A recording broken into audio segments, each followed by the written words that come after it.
multi-chassis lag. So it is fixed. You can basically, one of these link is only active. The other two are in a standby, and same thing in here. So there is only one path in here. From this to go to the egress PE, you have a IGP network, and you use ECMP. VPLS works over ECMP, and so you have 4 paths from the ingress to the egress PE. That's IGP in ECMP for your ECMP on your underlay. Okay, so you have 4 possible paths. 4 out of 48 is 8%. So we went from 2% utilization to 8% utilization, and then you go with EVPN. EVPN can exercise on a packet by packet basis. It can pick any of these 3 links because that is active ether channel. And then from there, it goes to the spine and can come back to any of the egress leaves. So you get the entire 48. And that's what we mean by the full cross-sectional bandwidth utilization in here. Now, how this is done in EVPN, okay? First, it supports this multi-homing with the ether channel with the multi-chassis lag. And it can do that, as we will get into it later. It does that without having any inter-chassis link between the PE that we used to have. And second, it has a feature called aliasing. That basically what that means if only one of the PE learns the MAC address but not the other, still we're gonna let the remote PEs know that this guy still can receive traffic, and such that the remote PE can load balance between the 2 PEs. Even only one of them, only PE1 has learned the MAC address. So that is called the aliasing feature. Then the third feature is used for delivering these full cross-sectional bandwidth utilization is the BGP multipathing, is the ability to tell the remote PEs that what are the PEs are multi-home to the same tenant system. And then the fourth is the IGP multipathing, and the IGP is basically, we are talking about the ECMP, different ECMP that exists between a pair of PE. So these 4 features in EVPN is used to deliver these full cross-sectional bandwidth utilization. Okay.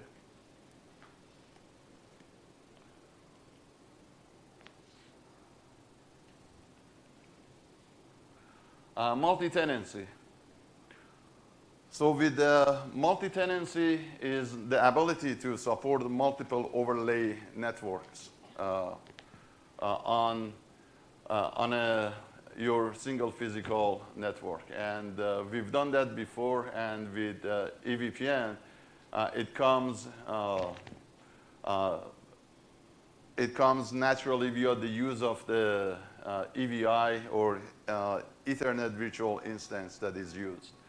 And with the differentiation between underlay and overlay, I think it's clear. I don't need to get into the what that means, but your underlay is covered with the physical topology and the IGP routing protocol that is run between these physical nodes, and then you have the MPLS signaling and so forth. And overlay, it is basically deals with providing the connectivity among the edge of your network using this BGP protocol. And EVPN uses the BGP for this overlay, and underlay can be IP or MPLS. And it provides this connectivity by passing the overlay MAC and IP addresses. In case of the IPv6, we have we pass IPv6 addresses along with the MAC and in one of the routes, and they can then make the association and populate the corresponding tables. So in here, it shows the multi-tenancy, the overlay network. It shows we got 2 overlay network, and these overlay network consist of a MAC VERF, which is analogous to your IP VERF in L3 VPN, and EVPN provides the connectivity among them, okay? And each of these overlay network basically represents a subnet, and a customer or a tenant can have multiple of them, okay? So a tenant can have multiple subnet. Each subnet gets represented by its own overlay network. There are different modes in EVPN that allows to have an overlay network per subnet of a tenant or per tenant. You can have either of these modes. Now, another thing, another feature besides the full cross-sectional bandwidth utilization was the flexible client-side connectivity that we mentioned, okay?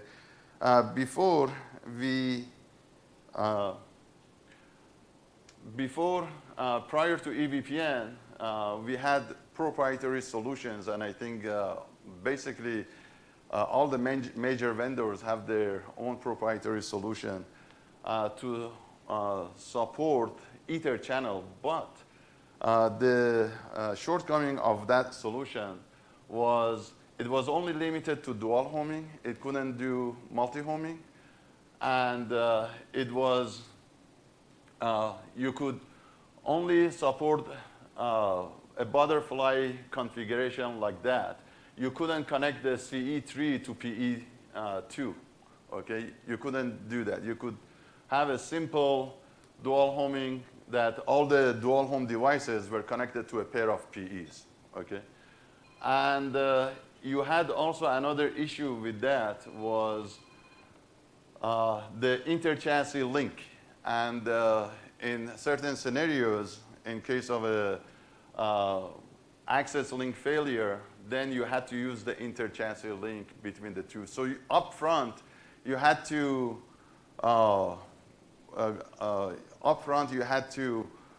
provision a bunch of links for the inter-chassis and have the line card to support those, and those are all additional expenses, right?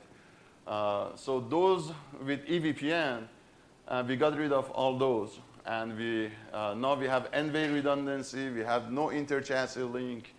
We have very flexible connectivity that is no longer limited to a butterfly configuration, and that kind of the multi-homing can be used for both access as well as to connect the tenant system to the network, or to connect in your WAN when you try to do data center interconnect to support your data center to the WAN, okay? So it comes in very handy. And how does this flexible client-side connectivity is supported and implemented in EVPN? It is basically, it uses feature one feature called a split horizon filtering, that it avoids if a packet gets sent from a CE device and PE1 forwards that packet to PE2, that feature avoids the packet getting looped back to the same CE. However, it allows for the packet to go to the other CE devices off of the PE2. And another one is called DF election, and that is if a multicast or broadcast packet gets sent remotely to the PE3 and PE4, which is supporting these multi-homing, you don't want a duplicate packet sent. So only one of these gonna be a designated forwarder for that VLAN to send the packet to the tenant system. So that multi-homing that we talked about, it can support it with the active-active multi-chassis lag that both links are active and receive packet, as well as it can be done with the active standby. And we call that, in case of an active standby, we call it single active multi-homing because only one of the PEs, only a single PE is active. And in case of the active-active, we call it all active multi-homing where all PEs are active. Now, another buzzword that we use was flexible workload placement, okay? What do we mean by flexible workload, okay? If a tenant system has, if a tenant has multiple subnets and different workload are on different subnet, we need to be able to have a very efficient connectivity for these workload, which is sitting on these different subnet. So if two workload on different subnet, which is represented by different color, are connected to the leaf, I want to be able to do the switching at the leaf. And if it is on different leaf, I just want to be able to go one hop, only have one hop forwarding.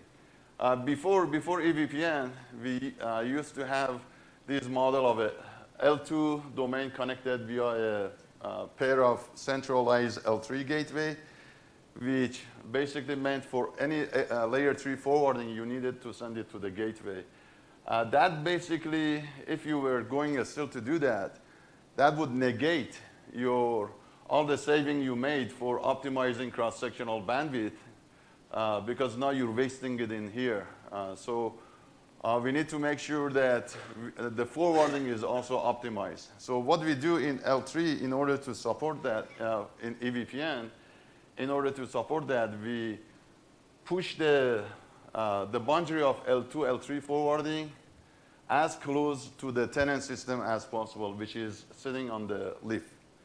That is, so that provides you with the integrated, we call it IRB, integrated routing and bridging at the leaf, that on a packet by packet basis, you can do L2 and L3 forwarding. That's how we do flexible workload placement, such that now you can place the workload anywhere you want and have optimum forwarding. Now the question is, once you place the workload, I want to be able to move the workload. How do I support the moving of the workload and still maintain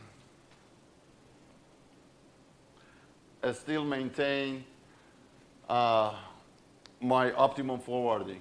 To support the flexible workload mobility, we need to have the feature on top of the IRB. We need to have two more things. We need to have a distributed Anycast gateway and MAC mobility procedure in EVPN. And distributed Anycast gateway says that basically you're configuring the same gateway IP and the gateway with respect to your tenant system. You configure the same gateway IP and MAC addresses on all the IRB interfaces for that tenant system, such that when the tenant system moves from one leaf to another and makes an ARP, then it can get the it can get the same MAC address for the same IP address for the same gateway IP address. So that's how we support the flexible mobility part.